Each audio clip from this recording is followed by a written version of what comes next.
जय शनिदेव, जय श्री राम भयो। आज का हमारा विषय है ज्वालामुखी नाग देवता का गुप्त धन। इसके बारे में आज हम चर्चा करने वाले हैं, विश्लेषण करने वाले हैं। अगर अपने चैनल को सब्सक्राइब नहीं किया, फॉलो नहीं किया, तो सबसे पहले चैनल को सब्सक्राइब करिए, फॉलो करिए, लाइक करिए, शेयर करिए। और एक दूसरी नई बात मैं आपको बताने वाला हूँ कि एस्ट्रोसेज आप डाउनलोड करके प्ले स्टोर से, उसमें आचार्य ज्ञानेश्वर से हमें फॉलो करिएगा। उसमें हम रात को लाइव आते हैं और आपका जो कुंडली विश्लेषण फ्री में करवाते हैं, ठीक है। तो देखिए, ये जो हमारी आज का जो विषय, तो आज की जो कहानी है दादा गुरु के समय की बात है। ज्वालामुखी नाग देवता का गुप्त धन। ज्वालामुखी मतलब क्या होता है कि जो आग छोड़ने वाला जो नाग देवता होता है आपने फिल्मों में देखा होगा, तो कई पिक्चर में आपने देखा होगा जो नाग देवता आग छोड़ते हैं बॉलीवुड के, हॉलीवुड के फिल्मों में, ठीक है। तो देखिए कि वैसा ही एक गुप्तधन था कि उस पर जो शक्ति थी वो नाग देवता की, वो आग छोड़ती थी। जो भी उसको निकालने को जाता था उसको वो शक्ति जला देती थी, उसको भस्म कर देती थी। तो ये दादा गुरु के समय की बात है, लगभग 70-80 साल पुरानी बात है। तो दादा गुरु ने मुझे उनके अंतिम समय में बताई थी कि ज्वालामुखी नाग देवता का गुप्तधन कैसा होता है, क्या नुकसान करता है, क्या फायदा करता है, और वो जो कहानी घटित हुई थी उनके जीवन में कैसी घटित हुई थी, ठीक है। तो देखिए, एक उनका जो शिष्य था दादा गुरु का, उसके शिष्य का जो खेत था उसके बाजू में एक पहाड़ था, और वो पहाड़ पे एक गुप्तधन होने की बहुत चर्चा हुआ करती थी। और वो गुप्तधन को निकालने को ऐसे बहुत से लोग गए, कुछ लोग वापस नहीं आए, कुछ लोग गायब हो गए, और कुछ लोग तो जलकर मर गए। ऐसी वो गुप्तधन की कहानी थी। तो लेकिन क्या है कि जो हमारे दादा गुरु का शिष्य था वो बिल्कुल लालची नहीं था। उसका खेत तो पहाड़ के पास में था, लेकिन वो कभी भी वो पहाड़ के पास में गया नहीं, पहाड़ के ऊपर धन के लालच में कभी गया नहीं। भले ही पूरा गांव वहाँ पे जाता था, धन के लालच में बहुत से लोग मरते थे, लेकिन जो दादा गुरु का जो शिष्य था वो कभी वहाँ पे गया नहीं, कि वो बिल्कुल लालची नहीं था। तो वो खाली हमारे दादा गुरु को मानता था, गुरु की सेवा करता था, अपना अपना खेत का काम करता था और अपने बीवी बच्चों के साथ में रहता था। लेकिन कभी भी उसने दादा गुरु से नहीं कहा कि गुरु जी ऐसा धन है, मेरे को धन निकालना है, कभी भी नहीं कहा। तो देखिए भाइयों, पहली बात तो ऐसी होती है कि दिल में कभी भी लालच नहीं होनी चाहिए। तो गुरु करना चाहिए, गुरु की सेवा करनी चाहिए, और कभी भी लालच नहीं करनी चाहिए।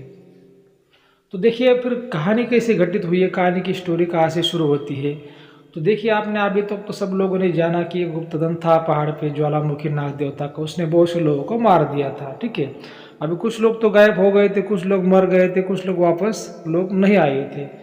तो क्या है कि जो दादा गुरु का शिष्य था, ठीक है, उसके दो बैल थे, ठीक है, उसके दो बैल थे। और जो खेती के लिए जो बैल लगते, तो हमेशा उसके पास में दो दो दो बैल, गाय, ऐसा भैंस, दो चार जानवर उसके पास में रहा करते थे।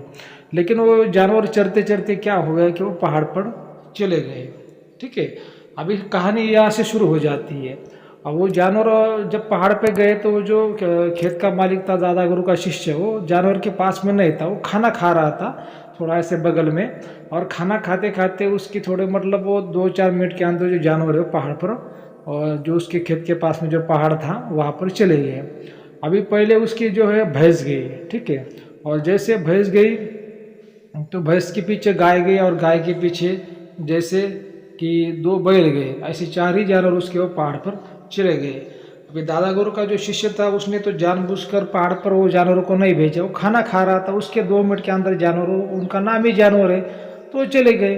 तो चले गए तो 4 ही जानवर वहाँ पे चले गए। तो फिर ये दादा गुरु का शिष्य दौड़कर भागा।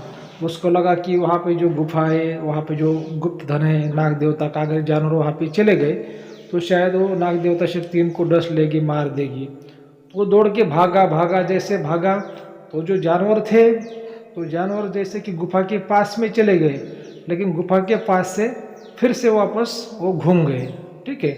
लेकिन जो दादा गुरु को शिष्य को क्या लगा कि भाई वो जो अभी जो जंगल था, जो पहाड़ था, उस पर बहुत झाड़ियाँ थी ना, उसको पता नहीं चला कि जानवर फिर से पीछे आ गए। तो वो जानवर के लिए उस गुफा के अंदर थोड़ा सा चला गया वो, लेकिन जो वहाँ पे नाग देवता की शक्ति थी उसने उसको गायब कर दिया। तो उसको नाग देवता की शक्ति को क्या लगा कि भाई धन को निकलने को चाह गया, लेकिन नाग देवता की शक्ति तो उसको उसी जगह पे मार देती है। लेकिन क्या है कि उसके गले में दादा गुरु की रुद्राक्ष की माला थी, गुरु की सिद्ध हुई माला, हमारे दादा गुरु ने उसको सिद्ध की हुई माला दी थी आश्रम से। तो इसी वजह से नाग देवता की शक्ति उसको मार नहीं पाई, उसको उसने गायब कर दिया। अभी जानवर पीछे वापस चले आए और उसकी जो पत्नी थी वो खेत में ही थी, थोड़ा बाजू में थी। तो पत्नी ने देखा तो जानवर तो है लेकिन उनको उसका मालिक नहीं, उसके पति नहीं है। तो वो भी इधर उधर आवाज़ देने लगी लेकिन उसके पति उसको मिले नहीं। तो उस जमाने में देखिए ऐसा ज़्यादा कोई पुलिस कानून वैसी बातें 70-80 साल पहले नहीं हुआ करती थी। राजा महाराजों का जैसे अंग्रेज़ों का वो ज़माना था।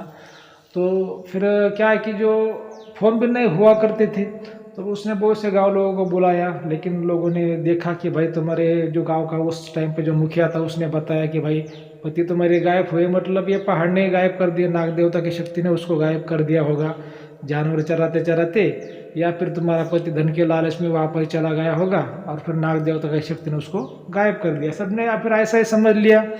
और 1 दिन हो गए, 2 दिन हो गए, लेकिन वो जो पत्नी थी वो मानने को तैयार नहीं थी कि उसके पति अभी वापस नहीं आएंगे, ऐसा वो मानने को तैयार ही नहीं थी। तो फिर उसके पिताजी को लेकर दादा गुरु के पास में गई हमारे, और दादा गुरु से फिर बोला कि मेरे पति ऐसे गायब हुए, वो कहाँ गए पता नहीं चला। कि हालांकि हमारे जो खेत के पास में नाग देवता की जो गुफा है, जो पहाड़ है, वहाँ पे खजाने की स्टोरी है। तो शायद वैसा ही कुछ नाग देवता की शक्ति ने वो किया होगा। तो एक बार आप देखिए, हमारी मदद करिए, ऐसा उसने रिक्वेस्ट किया हमारे दादा गुरु से। और देखिए कोई भी गुरु जी ऐसा किसी के भी पीछे नहीं भागेगा। हालांकि वो शिष्य भी वैसा होना चाहिए, उतना ईमानदार होना चाहिए, वफादार होना चाहिए, और गुरु और शिष्य का जो प्यार है जान से बढ़कर होना चाहिए, तभी वो गुरु शिष्य की मदद करता है। नहीं तो ऐसा तो कोई भी आएगा और कोई भी गुरु को बोलेगा चलो, कोई भी गुरु किसी भी व्यक्ति के लिए इतना ऐसे मामलों में नहीं जाएगा। लेकिन वो शिष्य बहुत ही ईमानदार था, हमेशा दादा गुरु की मदद करता था, आश्रम को दान दक्षिणा धर्म करता था। जो भी उसकी खेत में फसल आती थी उसमें से 20% वो आश्रम को दान करता था। बहुत ही ईमानदार था, वफादार था। तो दादा गुरु फिर उनको जैसे पता चला वैसे उन्होंने तो उस ज़माने में वो ऐसे टांगे हुआ करते थे, मतलब छोटे से बैलगाड़ी जैसे। तो 1-2 लोग लेके दादा गुरु साथ में वो पहाड़ की तरफ चले गए उनके शिष्य को लेके। तो दादा गुरु ने जैसे उसके खेत में प्रवेश किया, पहाड़ देखा था, दादा गुरु समझ गए कि भाई ये नाग देवता की शक्ति का ही काम है। तो फिर दादा गुरु ने सब लोगों से कहा कि आप बिल्कुल वहाँ पर किसी को भी आने का नहीं, मैं जाऊँगा, अकेले ही जाऊँगा, और किसी को भी आने का नहीं है। अगर कुछ भी हो जाए, कुछ भी आवाज़ आ जाए, कैसी भी आवाज़ आ जाए, तो आपको वहाँ पे बिल्कुल आने का नहीं। अगर मेरी भी आपको आवाज़ आ गई तो बिल्कुल आने का नहीं।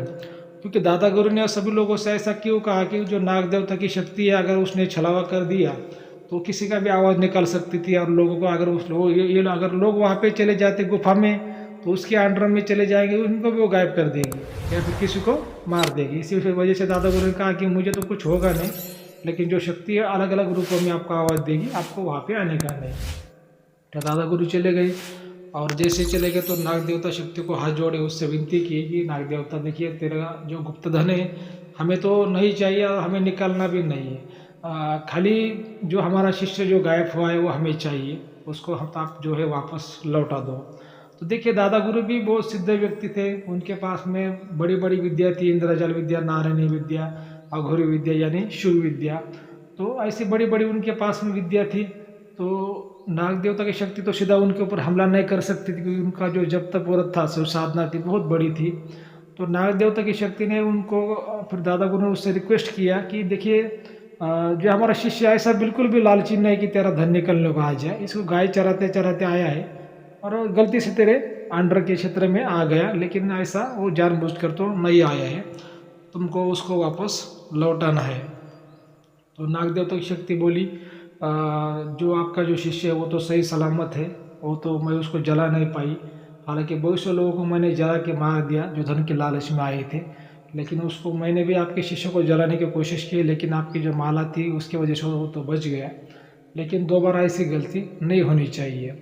तो दादा गुरु ने कहा कि ठीक है, दोबारा ऐसी गलती नहीं होगी, और तेरा तो हक बनता है कि जो ठीक है भाई, ऐसी कहानी थी, धन की रखवाला है, कहानी जो सफेद की रखवाली कर सकते हो, तेरा हक है। लेकिन जो मेरा शिष्य एक परिवार को उजाड़ दे रही थी, लेकिन गुरु कृपा से वो परिवार बच गया। दादा गुरु देखिए, हमेशा आपको गुरु करना है और गुरु की कृपा आपको प्राप्त करनी है। आप कितने भी बड़े अफसर हो, व्यापारी हो, पैसे वाले हो, अमीर हो, गरीब हो, गाँव में चले आए, लेकिन जब तक आप जीवन में गुरु नहीं करते तो गुरु के बिना ना ही धन है, ना ही सुख है, ना ही शांति है, ना ही समृद्धि है।